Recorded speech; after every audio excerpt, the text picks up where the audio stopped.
Hi friends, आज की video में आपका स्वागत है। पिछली वीडियो में हमने स्वर संधि पढ़े। इस वीडियो में हम पढ़ेंगे व्यंजन संधि। और व्यंजन संधि में आज मुख्य रूप से हम क्या चीज़ें पढ़ने वाले हैं, आइए देखिए।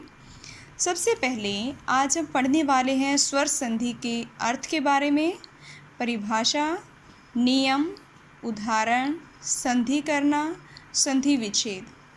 ठीक है, जैसा कि नाम से ही पता चलता है, व्यंजन संधि व्यंजनों का मेल। किसके साथ व्यंजनों का मेल, आइए परिभाषा में देखते हैं। व्यंजन वर्ण का स्वर या व्यंजन वर्ण से मेल होने पर जो विकार उत्पन्न होता है उसे व्यंजन संधि कहते हैं। किसका किसके साथ मेल होगा, व्यंजन का, चाहे स्वर से हो या व्यंजन से हो, वहाँ पर व्यंजन संधि होती है। जो व्यंजन संधि है वो प्लस के निशान से पहले का जो वर्ण होता है वो व्यंजन होना चाहिए, और प्लस के निशान के बाद जो होता है वो चाहे स्वर हो या व्यंजन हो, उनके मेल से जो भी बदलाव होगा उसे हम व्यंजन संधि कहेंगे। विशेष बात क्या है इसमें, पहले शब्द का अंतिम वर्ण हलंत चिन्ह के साथ लिखा होता है। जो पहला जो शब्द होता है हमारा प्लस के निशान से पहले, वो शब्द है, वो उस शब्द का अंतिम वर्ण जो होता है वो हलंत के साथ लिखा हुआ होता है।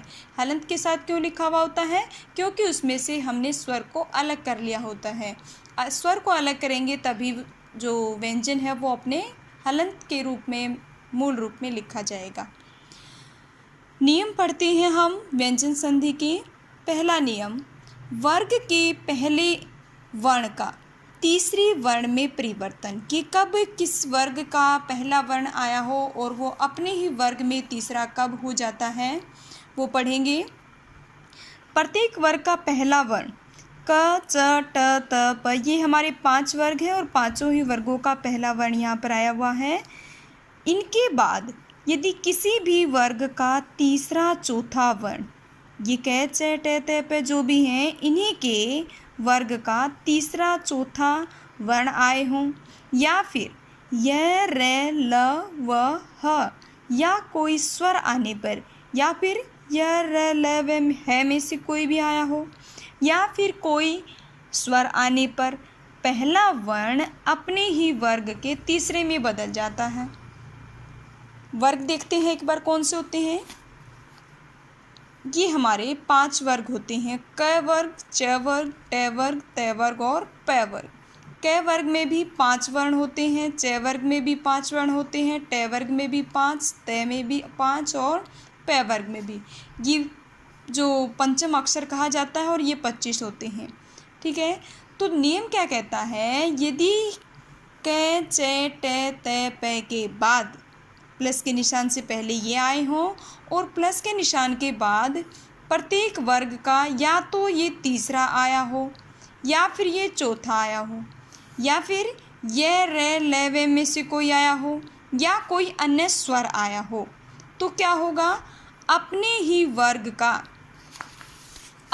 वर्ग का तीसरा हो जाता है। अगर जैसे क के बाद यदि ग आया है, क के बाद यदि ग आया है या घ आया है, या फिर य, र, ल, व में से कोई आया है, या फिर भिन्न कोई भी स्वर आया है, तो ये क का ग बन जाएगा। देखिए कैसे बन जाता है। एग्जाम्पल है हमारे पास, दिक प्लस में गज, दिग्गज। अब देखिए यहाँ पर क है वो हलंत के साथ है, इसलिए यहाँ पर ये जो ग है अपने वर्ग का तीसरा क्यों बनाइए, क्योंकि प्लस के निशान के बाद इसके रूल्स के अकॉर्डिंग उसी वर्ग का तीसरा या चौथे वर्ण में से है।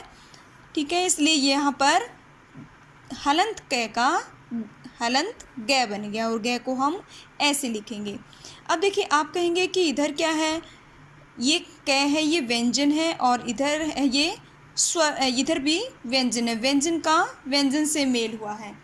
एक बार हम इसको एग्जाम्पल के साथ ऐसे देखते हैं, जैसे दिक प्लस में गज। एक बार वर्ण विच्छेद करके देखते हैं। द प्लस में हर्स्व ई, द के क्यों के साथ ई की मात्रा लगी है, द प्लस में हर्स्व ई, और क में स्वर नहीं मिला हुआ इसलिए ये हलंत के साथ लिखा हुआ है, प्लस उसके बाद क्या है, गज, ग प्लस में अ, ग है, ग के साथ अ की साउंड आती है, इसलिए अ, ज में अ मिला हुआ है।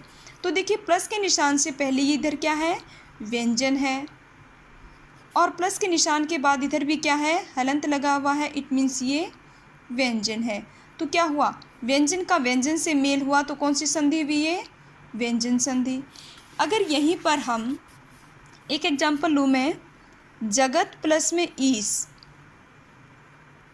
ठीक है, तो यहाँ पर क्या है, जगत तय है, ये क्या है, व्यंजन है, और प्लस के निशान के बाद ई क्या है, हमारा स्वर है।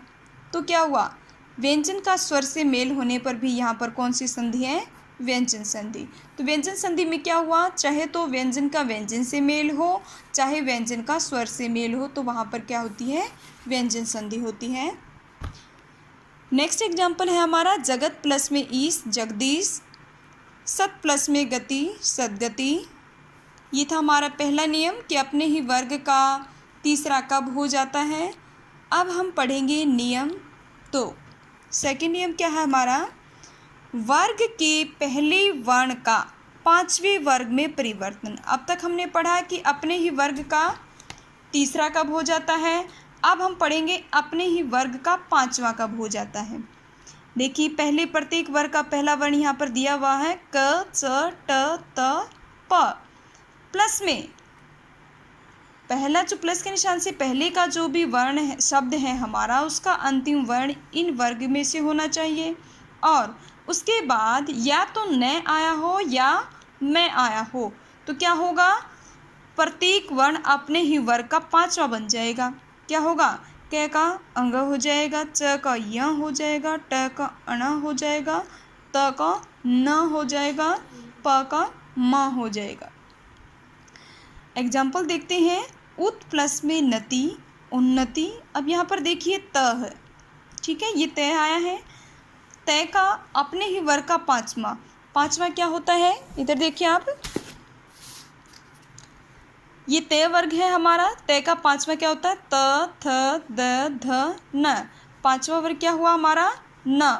तो क्या बन गया, तय का अपने वर्ग का, उसके सामने तय के सामने न आने से अपने ही वर्ग का पांचवा बन गया। कंडीशन क्या थी, या तो न आना चाहिए या मैं आना चाहिए। तो क्या बन गया, उत प्लस में नति, उन्नति। वाक प्लस में मैं, वांग में, क, ख, ग, घ, ग। तो ये क्या है, व्यंजन का पांचवा बन गया, क का पांचवा, अपने ही वर्ग का पांचवा। सट प्लस में मास, सणमास, ट, ठ, ड, ढ, ण। इधर हलंत लगा हुआ था, इसलिए ये अपने आधे रूप में है। तीसरा नियम पढ़ते हैं हम, तय या दय के बाद च, छ होने पर तय का च हो जाता है। यदि तय और दय आए हों और उसके प्लस के निशान के बाद च और छ में से कोई भी आया हो, तो हलंत तय हो या दय हो, दोनों का क्या हो जाएगा, हलंत च हो जाएगा।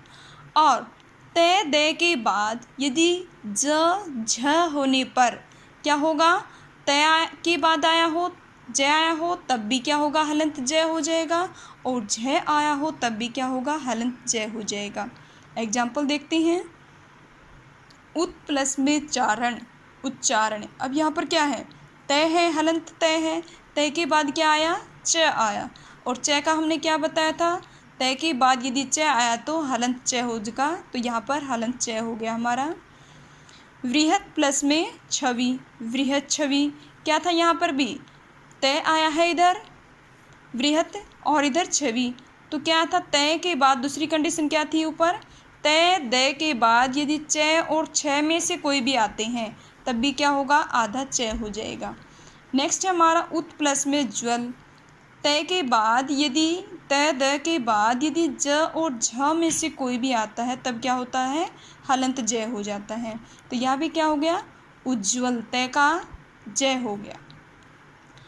चौथा नियम है हमारा, त द, या तो तय और दय में से कोई भी एक आया हो, या फिर उसके प्लस के निशान के बाद क्या है, व्यंजन के बाद ड और ढ में से कोई भी आया हो तो हलंत ड हो जाएगा। दूसरी कंडीशन क्या है, यदि त, हलंत त और हलंत द के बाद ट ट आता है तो भी क्या होगा, हलंत ट हो जाएगा। ट आने पर हलंत ट हो जाएगा, ड ढ आने पर हलंत ड हो जाएगा। एग्जाम्पल देखते हैं। और तीसरा है इसी का नियम, त द के बाद यदि ल आता है तो हलंत ल हो जाएगा। ठीक है, ढ ढ आते हैं तो ड हो जाएगा हलंत, और त द के बाद ट आता है तो हलंत ट हो जाएगा, और त द के बाद ल आता है तो हलंत ल हो जाएगा। एग्जाम्पल देखते हैं हम। उत प्लस में डैन उड्डैन, उत प्लस में लास उल्लास, वृहत प्लस में टीका वृहत टीका। अब यहाँ पर भी देखिए, तय के बाद ड आने से हलंत ड हो गया, या हलंत तय के बाद ल आने से हलंत ल हो गया। हलंत ये आधे इसलिए हैं क्योंकि जो ये व्यंजन है ये हमारे हलंत लगे हुए हैं इसलिए। ठीक है, वृहत प्लस में टीका वृहत टीका। पांचवा जो नियम है हमारा, उसमें क्या करना है, तय के बाद है आने पर, यदि तय है प्लस के निशान से पहले हमारा व्यंजन और उसके बाद है आता है तो तय तो द में बदल जाएगा, हलंत द में, और है वो ध में बदल जाएगा। एग्जाम्पल देखते हैं हम पहले इसी का एक। उत प्लस में हार, क्या कहा था, तय के बाद यदि है आया है तो तय का द हो जाएगा और है का ध हो जाएगा, उद्धार। ठीक है, नेक्स्ट है हमारा, क के बाद यदि है आता है तो क का ग हो जाएगा और ह का ध हो जाएगा। एग्जाम्पल देखते हैं हम। वाघ प्लस में हरी, अब देखिए इधर क है और इधर है तो क्या हो गया, क का तो ग बन गया इस नियम के अनुसार, और है का ध बन गया हमारा, वाघरी। तत् प्लस में हित तद्धित, तय है इधर और इधर है तो क्या बन गया, तय का द बन गया, है का ध बन गया, तद्धित। और छठा जो नियम है हमारा, ह्रस्व स्वर। ह्रस्व स्वर कौन से होते हैं, चार होते हैं हमारे, अ ई उ री के बाद छ आने पर छ से पूर्व हलंत च और जुड़ जाता है।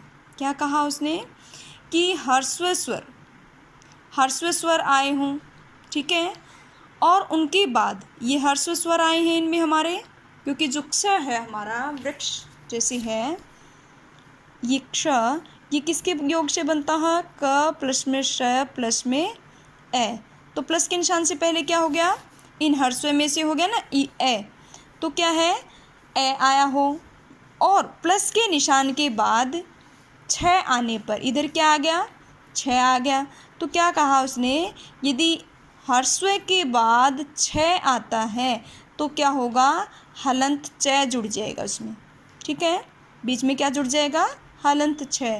तो जैसे शब्द है हमारा वृक्ष प्लस में छाया, तो क्या होगा, वृक्ष एज इट इज़ लिखा। क्या कहा था उसने, अगर इधर ह्रस्व स्वर आता है और इधर हमारा छ आता है तो बीच में आधा च जुड़ जाएगा और बाद में हम एज इट इज़ लिख देंगे वृक्ष छाया।